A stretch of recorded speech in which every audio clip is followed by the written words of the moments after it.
you're worth listening to, that your needs will be met, that you will be honored. This is The Deep Dive with Adam Roa. I get to do physical things, mental things, emotional, spiritual things. And some days I feel like I need the physical, and some days I feel like I need the mental. I'm listening. I'm in observation of what's going on internally. I'm paying attention to this relationship. And the areas that need the most growth, the areas that need the most attention, that's where I point my attention. That's where I point my focus. Because we can be in a general state of relationship with ourselves and say, okay, I'm just going to love myself generally by doing these things. Or we can get really refined and specific and say, right now, the last week has been really tough on me physically. So I feel as if I can take a couple days and really love up on me physically. I can go get a massage.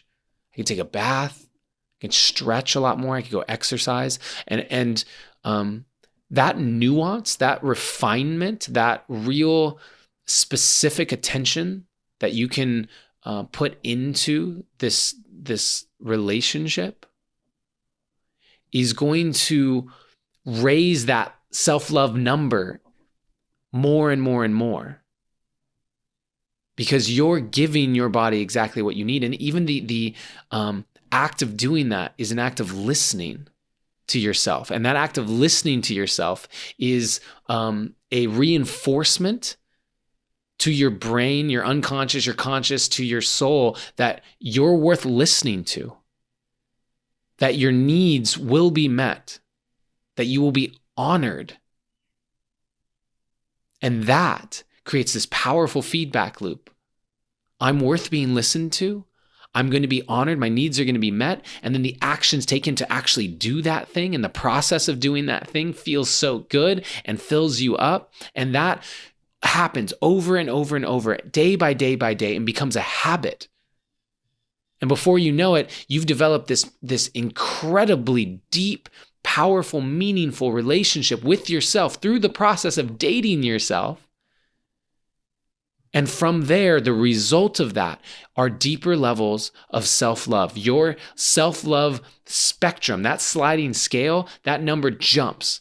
And it might jump slowly from a 12 to a 13, and a 13 to a 14, and a 14 to a 15, but day by day by day, it will jump. And it doesn't mean you'll never come back down to a 12. Maybe you will on certain days when something happens and you're in that low space, but your default, your average continues to rise.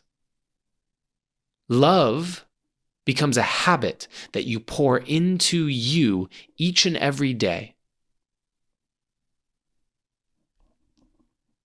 This is the journey of dating yourself. This is the journey of self-love. It's a practice. It's a skill that you get to develop by your way of being. It's not a chore. It's an honor. It's a privilege. Same way that you're like, wow, I get to go on a date with that person. Oh my goodness. Oh my goodness. I'm so excited. You get to have that with you. And when you have that with you, think about how special that is, because you are with you every single moment of every single day.